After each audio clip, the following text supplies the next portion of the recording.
Gaming family here. Now let's talk about how you can copy games on Roblox with RBX2's Games Copier.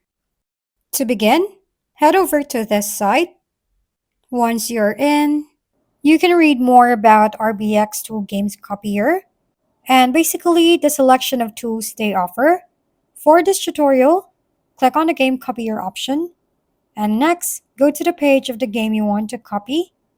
Press Ctrl plus Shift plus I on your keyboard.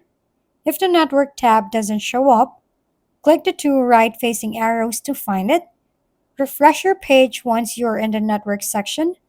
Scroll to the top, and you should see something with your game name on it. Right-click it, hover over Copy, and then click Copy as PowerShell. Go back to our Game Copier page and paste the copied game code into the box. Then click Copy Game. It should copy your game and download it in about 30 seconds. And that's it for today's video. This has been your go-to channel for gaming content, Gaming Family.